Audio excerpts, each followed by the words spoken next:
Hi guys, I'm going to be showing you how I edit underwater photos. So this photo was an underwater shot I took yesterday at Jolla Cove. So how do we get it from this milky looking photo to a nice clear image? And so I'm just going to open this up into Camera Raw. With this photo, we want to adjust the contrast. That's the biggest deal when it's hazy. So if you start dropping your black slider, you'll notice things get a lot clearer. And so basically we're just introducing contrast. So I'm just going to adjust the exposure. To compensate that, always look at the histogram to kind of get a feel of where my information's at.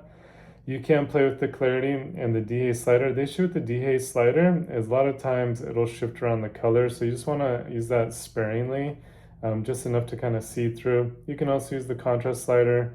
Again, just watch where your highlights are going.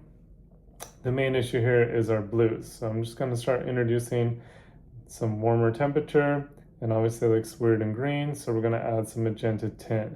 So basically we're adding orange. Might add a little vibrance. There we go, just to bring out their colors. So what I want to do is now do some selective masking. So I'm going to go to my masking.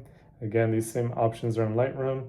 So I'm going to go to my linear gradient, and I'm just going to pull it up. And if you hold the shift, it'll be straight. So I'm just going to adjust that. So I do want it to kind of go darker away from my subjects. I'm just going to modify that. But I don't want to lose the detail on that sea lion's face, so I'm just going to hit subtract and subject, and you can see it pulled away the information from their face. Next, I'm going to create a new mask and hit a radial gradient. So I want a nice kind of warm glow above them from the sunlight. I'm going to add some clarity just to bring some definition. There we go. And then a little bit of warmth, not too much. Let's go back a smidge. There we go. And so there we can see it kind of directing the light. And next I'm going to go select objects. Usually I do select subject, but with underwater animals, you'll notice a lot of times it has issues kind of figuring out the unique shapes of underwater creatures, especially like shark fins and things like that. And then when you let go, it should have an idea. So I missed a couple parts, so we're just going to add those. So once we have it in a good place, we want to start bringing in some texture. So we want to see the surface texture. We want to add some clarity on our selection specifically, not to the whole photo. And then we'll see what the dehaze does, just a smidge. And so you can see here, if I go back to my main screen, here's our before and after, right? So much more defined. So now we do see some noise because we started adding some contrast. And so we're at ISO at 800, which happens often underneath. And so I'm just going to go down to the denoise under detail and hit that. So this will help to get rid of some of that color noise. Anytime you're shooting underwater, you're probably going to be increasing the ISO just because it wasn't a super bright day. It was kind of partially cloudy on Monday. So just waiting for that to complete. And you can see it did a really good job getting rid of that. It does look super smooth. So what we're going to do, we're going to update our mask. Here we go. Update that. Perfect. Is we're going to add some grain. So I just want to give it back a little bit of that surface texture.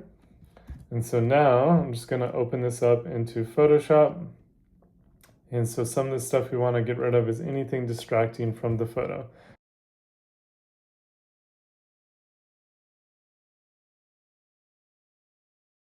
Once you're done, hit the check.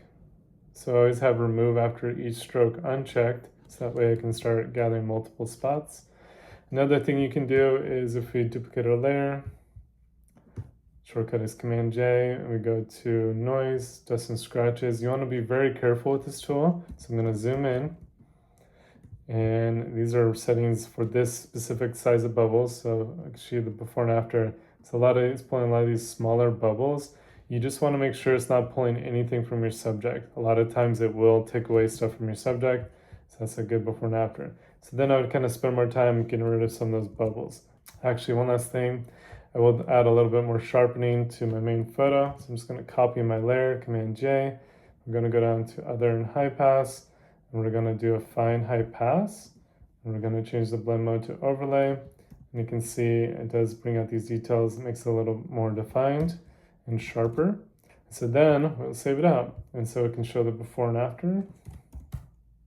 So here's the before and after. So we're doing a lot of things to bring out our subject